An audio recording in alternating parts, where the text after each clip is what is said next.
Olá, está iniciando a aula de ciências e essa aula a gente vai falar sobre teoria celular. Para quem não assistiu o vídeo anterior, assista, que esse é um vídeo de continuação. Então, o vídeo A Descoberta da Célula é a primeira parte e teoria celular é a segunda parte sobre esse conteúdo de citologia, ok? Quando a gente pensa um pouquinho para falar sobre teoria celular, a gente percebe que é a contribuição de vários cientistas. Não foi apenas um cara que descobriu a célula e a partir dele começou ele por si só estudar e conhecer e saber tudo. Não, teve o Robert Hooke, que foi o primeiro que descobriu e deu o nome à célula, só que depois outros cientistas tiveram sua contribuição também para chegar e desencadear a teoria celular.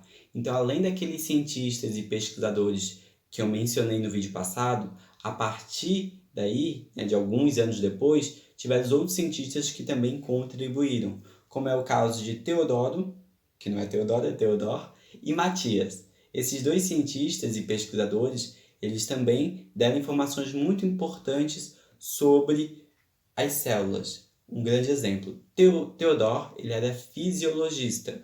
O que significa isso? Que ele estudava o comportamento do corpo humano e de outros animais. Então, como é que nosso corpo humano se comporta? Como é que funciona o músculo? Né? Como é que a gente respira? Então, ele estudava isso junto do corpo humano e dos outros animais e junto com Matias, que estudava, ele era botânico e estudava as plantas. Então, os dois em áreas, né, de certa forma diferentes, ambos sendo da área da ciência, mas áreas diferentes, enquanto um estudava o corpo humano, o outro estudava as plantas. Eles contribuíram com suas informações sobre a célula. Qual foi a conclusão que eles chegaram? Que todos os seres vivos são formados por célula, independente do ser vivo que a gente esteja falando. Pode ser um animal, pode ser uma planta, pode ser uma bactéria, pode ser um fungo, pode ser um protozoário. Todos os seres vivos são formados por células. E a gente tem seres vivos unicelulares, ou seja, ser vivo de uma célula só, como o caso das bactérias, protozoários e algumas algas. E nós temos seres vivos multicelulares, que são várias células grudadinhas uma na outra, que é o caso dos fungos, das plantas e dos animais, ok? Então essa foi a contribuição deles para o estudo da célula. Eles chegaram a essa conclusão que todos os seres vivos possuem célula. Depois de alguns anos, nós tivemos um médico chamado Rudolf, que ele também contribuiu e ele disse, né, ele, com a sua informação, com a sua pesquisa, que as células elas eram as menores unidades vivas do ser vivo. Ou seja, o que significa isso?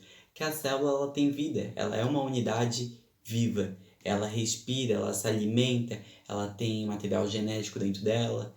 Então a célulazinha, toda célulazinha ela é viva, independente de ser ela andar sozinha, como é o caso dos seres unicelulares, ou todas elas estarem juntas formando um tecido, como é o caso das plantas e animais. Mas a célulazinha ali, né, ela é uma unidade viva. Olha a frase que o livro traz pra gente, que é bem bacana, né?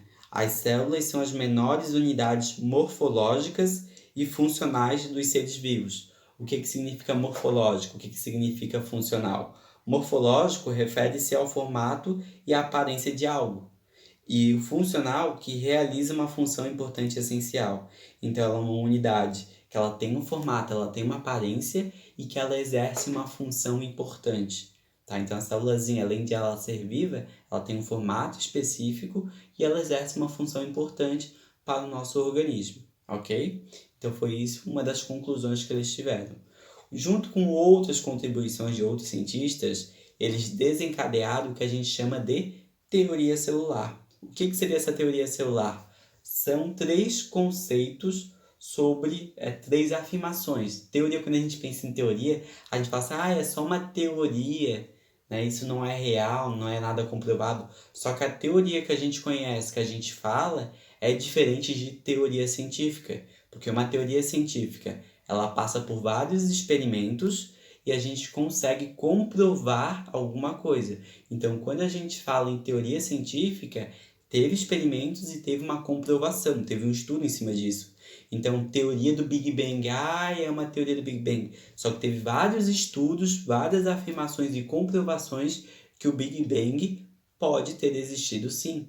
E a partir dali teve a expansão do universo. Mas esse não é o tema da aula de agora, é só um exemplo, né? Então, teoria celular são vários estudos e comprovações que comprovam essas afirmações que eu vou falar aqui para vocês. Então, primeira afirmação: todos os seres vivos são formados por célula, sem exceção.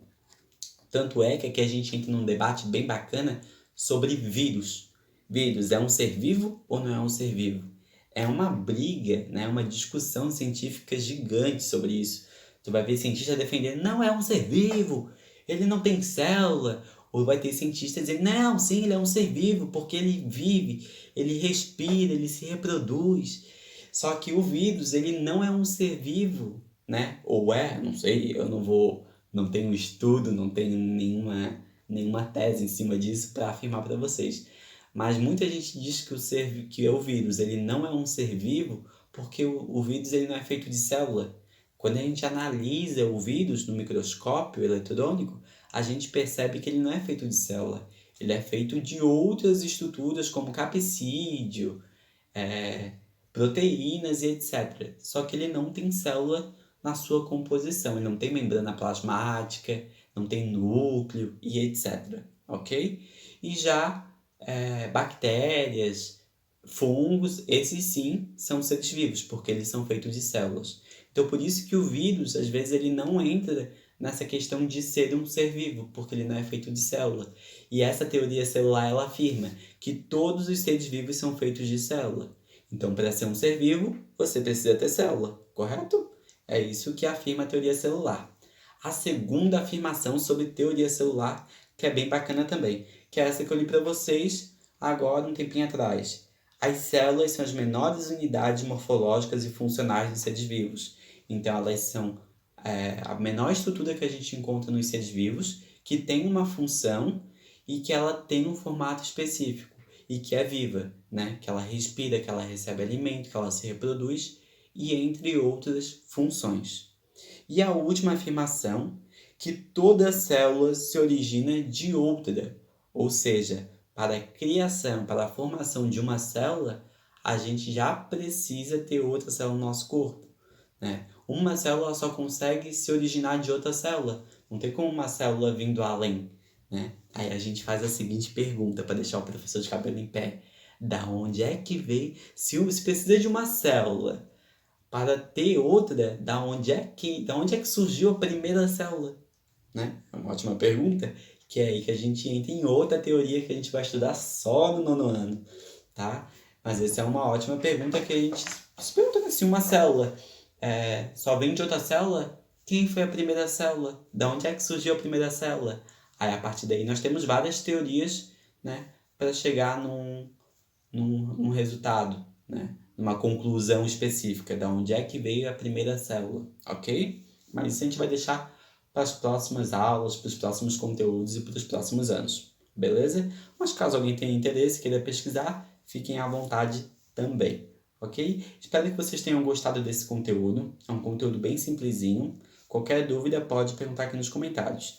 Então, só para dar um resumo bem geral mesmo, teoria celular ela se baseia em 3 princípios. Primeiro, todos os seres vivos são feitos de célula. Segundo, toda a célula é a menor unidade viva que tem uma função e tem um formato específico dos seres vivos. E terceiro, que uma célula só pode surgir a partir de outra célula, ok? Obrigado e espero que tenham gostado da aula.